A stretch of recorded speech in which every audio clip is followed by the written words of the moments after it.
By the way, does Valve not know about this?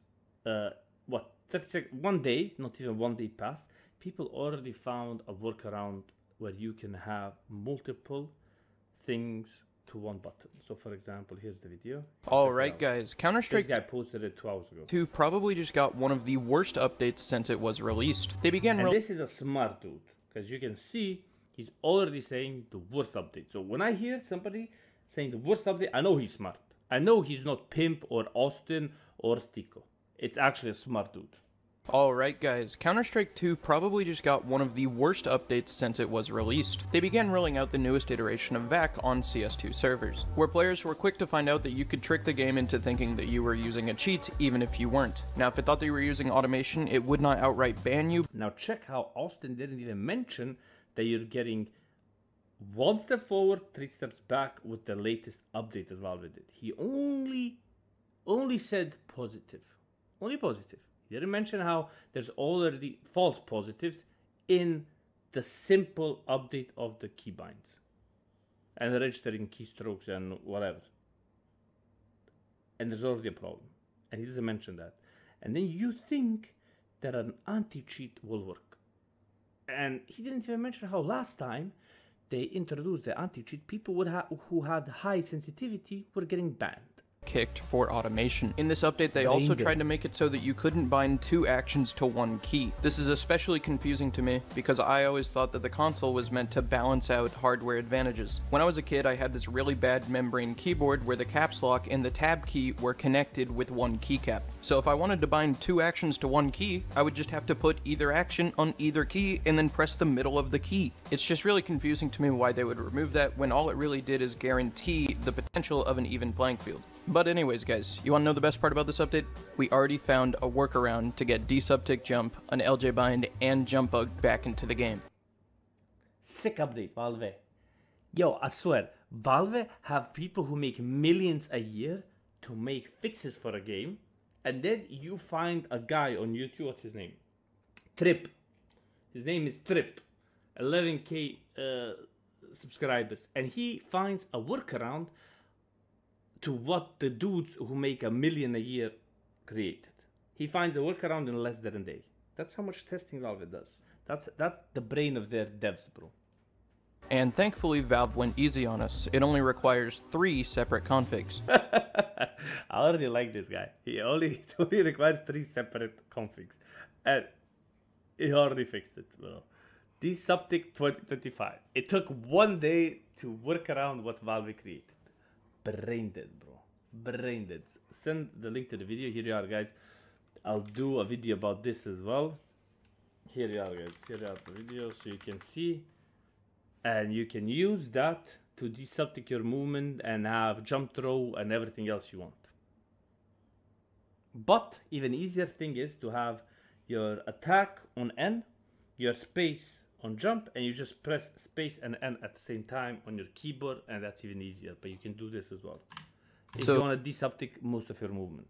First of all, you guys need to make your way over to your Counter-Strike 2 config folder. So once you've right-clicked CS2, hovered over Managed, and then clicked Browse Local Files, this window will open where you're going to click on the Game folder. Then click CSGO, then click CFG. Then you'll be in the config folder where you need to right-click, click New, and then click New Text Document. Then you're going to name that text document jump.cfg. Also guys, you need to have file name extensions checked at the top. It's under the View tab. But anyways, once you guys are done naming your file, you're just going to put this text inside. That's all you have to do. Of jump. Wait, you can't see it from me. Look, you have to do like this. You have to just put plus jump. Wait, can you see it? Plus jump. Lol. CFG. Now you're going to be making a new text document again, but this time you're going to be naming it jumpoff.cfg. Now inside of this document, you're going to be putting semicolon minus jump semicolon. Now once you're done with that, you should be putting this text inside of your auto. And then you put this, guys. Like, look, they just made it harder for us. This is what I'm saying. Valve don't make... Ciao, Ganja. Don't make anything easier, anything better in the game. They just make it worse and harder. Exec or whatever your main config is. If you guys don't have a main config, you guys need to do what I did before, except you name it autoexec.cfg this time. But now that you guys have that in, you guys should be able to jump at a consistent height every time. For me, this has far less variance in the height than a normal plus jump does. But now we're going to get on to how we're binding multiple things to 1 key after this update. So basically long jump binds and jump bug binds, that's all I really care about. If you guys want a jump throw bind, that's also in the description, but I'm not going to talk about that shit. That's even jump throw. stupid. You're dumb. So anyways, guys, this is yeah, I like this guy already. shit. That's stupid. You're dumb. So anyways, guys, this is how we're binding. He's on the devs at Valve like casually, bro. He's just casually on them. How stupid those dudes are with what they released. They already found a workaround around that.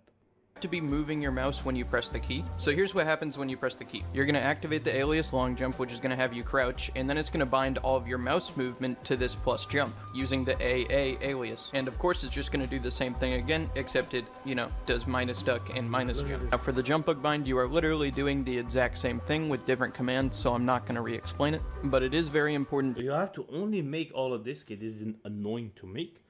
To remember that you need to be moving your mouse when you press the bind, or else it will not jump. But anyways, guys, configs aside, one thing that's really important about this update is that it is now on Valve to fix the jumping. Most of the people that play CS2 play it normally. They play it without configs, they just play it and they're there and they're playing. Those people have been experiencing a horrible version of CS2 for the past year. A version of CS2 where you can't jump properly, a version of CS2 where things just don't work the way they're supposed to. So what I'm saying is, now that Valve has made it so that we can't fix the game for them, or at least most people can't fix the game for them, unless if they have this thing that we crafted together with actual, like, it feels like I'm crafting stuff together with sticks and rocks and shit. This feels horrible. But now that we can't do that for them, but it's crazy that this guy just said what I said before.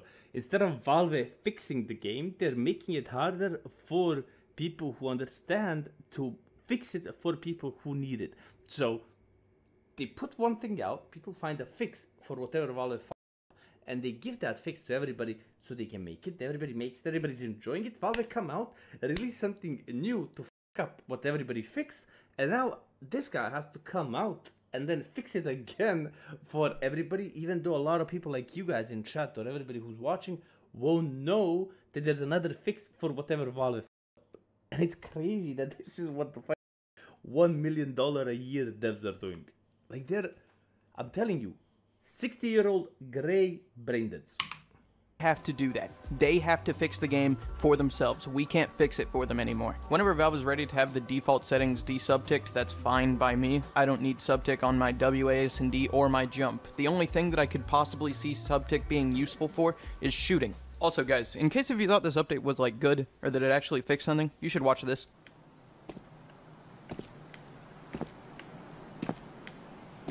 This is on the modern update, by the way. I'm not gonna leak this config, but dude, this is on the modern update. It's on the.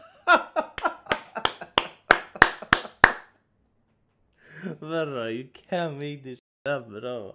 Valve, bro, quit. Bro, sell the game to somebody who's competent, man. What are these devs doing, bro? Do they test what they release? Do they make something and then they're like, okay, let me see from a few angles if this can like be done differently, and then they like test, okay, now this is a good update, or do they just put it and release it like they did the boost, and then like 10 minutes, who was it, like Aquamoronius, who is a level 3 on Faceit, goes and figures out the boost bug. Like, do they jump? Do they at least like, okay, let's test the jump? They jump one on another and they test it. They don't do that. These guys are. How can you be this type of dev? Modern update and we can still do this shit. It's on the modern update and we can. It's on the modern update. It's on the modern update. You can do this on the modern update. You can probably still null on the modern update, dude. This is auto stop on the modern update. Oh my. Yeah, we have to sub to him. We have to sub to him, bro. Sub to this dude. Like, insane what they do. Insane what they do, bro. Is that count? No, this isn't counter strafe. This was like you strafe, you release the button, you stop. You understand? You don't have to counter strafe. You just release the button, you stop in the same spot. They don't know what they're doing, bro. Look, this guy is getting kicked if he spams AD, but he doesn't even have snap tap. I guess you just don't play until they fix it. Just can't play until they fix it.